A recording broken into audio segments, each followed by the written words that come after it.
Magandang araw sa lahat! Welcome sa ating YouTube channel. Muli, ako si Teacher JM at ngayong araw na ito, ating pag-aaralan ang Makabansa 3, Unang Markahan, ika-4 na linggo ng Revised K-12 Curriculum na may paksang Mga Makasaysayang Lugar sa Lalawigan ng Batangas. Atin munang alamin ang mga layunin. Sa araling ito, ang mga mag-aaral ay inaasahang natutukoy ang mga makasaysayang lugar sa lalawigan ng Batangas at natutukoy ang kahalagahan ng mga makasaysayang lugar sa lalawigan ng Batangas. Bago ang lahat, tingnan mo ang mga nasa larawan. Alam mo ba kung saan ito makikita? Makikita ang ating kasaysayan sa mga lugar o pook sa ating rehiyon. Makikita din sa mga gusali ang mga pagbabagong nagaganap dito. Ang mga lugar na ito ay maituturing na saksi sa mga naganap sa ating lalawigan at rehiyon. Ang mga lugar na ito ang nagsisilbing tanda ng mga mahahalagang pangyayari na naganap sa isang takdang panahon na nakapagpabago ng pamumuhay sa lalawigan. Ngayon mga bata, ating alamin ang mga makasaysayang lugar sa lalawigan ng Batangas. Una at isa sa pinakakilala ay ang Mabini Shrine sa Tanawan, Batangas. Si Apolinario Mabini ay bayani ng ating bansa. Tinagurian siyang dakilang lumpo dahil kahit nagkaroon siya ng malubhang sakit, hindi ito naging hadlang sa kanya upang ipaglaban ang kalayaan ng Pilipinas. Ang Mabini Shrine ay matatagpuan sa Barangay Talaga sa Tanawan, Batangas. Ang lugar na ito ay itinayo para maipakita ang mga importanteng pangyayari sa buhay ni Apolinario Mabini. Sunod ay ang bahay ni Don Leon Apasible, isang revolusyonaryong Pilipino at miyembro ng Kongreso ng Malolos sa Taal, Batangas. Sa bisa ng resolusyon noong Hunyo 29, 1976 ng Pambansang Suriang Pangkasaysayan na binigyan ng karapatan ng ika-4 na seksyon ng Kautusan ng Pangulo bilang 260, ika-1 ng Agosto 1973 na sinusugan ng Kautusan ng Pangulo bilang 375, ika-14 ng Enero 1974 na ang bahay ni Apasible ay ipinahayag na pambansang palatandaang makasaysayan. Isa pang makasaysayang lugar sa Batangas ay ang Basilika ng Taal sa Taal, Batangas. Ito ay ipinatayo noong 1575 ni Padre Diego Espina, kilala bilang pinakamalaking simbahang Katoliko sa Silangan. Sunod ay ang Malvar Shrine sa Santo Domingo, Batangas. Ito ay pinatayo bilang pagkilala kay Miguel Malvar. Siya ang naging gobernadorsilyo ng Santo Tomas noong 1876. Siya ang kahuli-hulihang Pilipinong heneral na sumuko sa mga Amerikano noong ika-12 ng Abril 1902.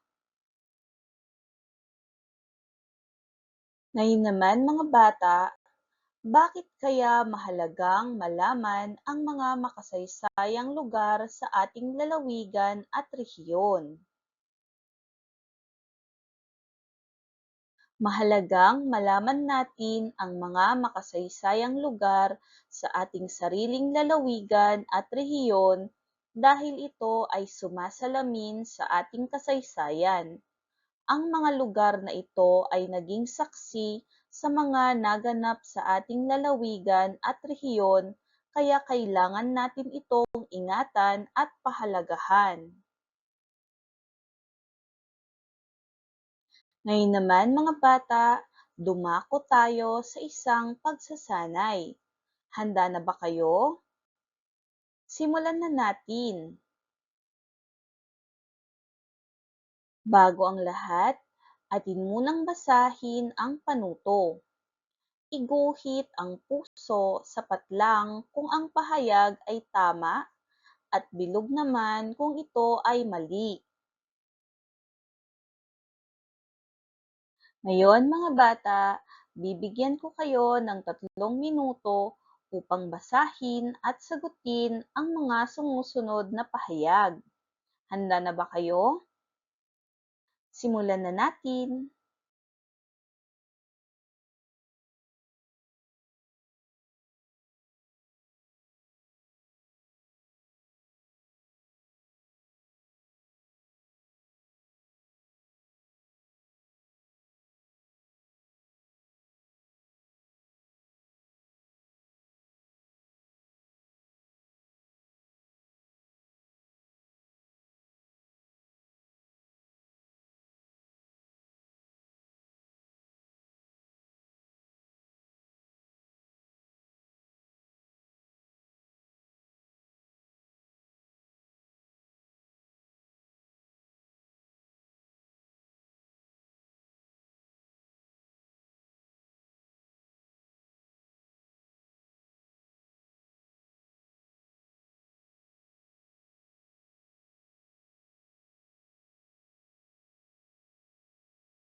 Ngayon, ating sagutan ang mga sumusunod na pahayag.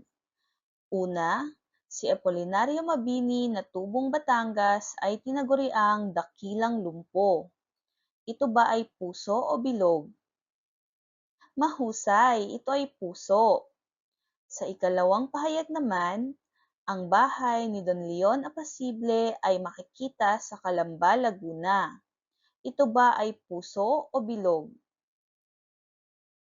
Magaling, ang sagot ay bilog dahil ang bahay ni Don Leon Apasible ay makikita sa Taal, Batangas at hindi sa Calamba, Laguna. Para naman sa ikatlong pahayag, ang Basilika ng Taal ay kilala bilang pinakamalaking simbahang Katoliko sa Silangan. Ito ba ay puso o bilog? Mahusay, ang sagot ay puso. Sa ikaapat naman na pahayag, si General Miguel Malvar ang kahuli-hulihang Pilipinong general na sumuko sa mga Amerikano. Ito ba ay puso o bilog? Tama, ang sagot ay puso. At para sa panghuling pahayag, hindi mahalagang malaman pa natin ang kasaysayan ng ating lalawigan. Ito ba ay puso o bilog?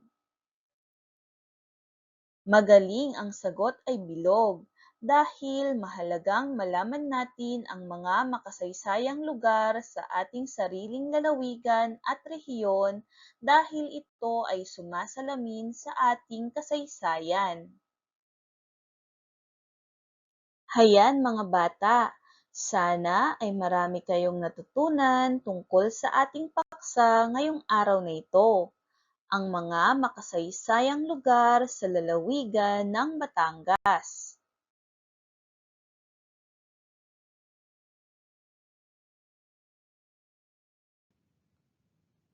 Maraming salamat sa panonood.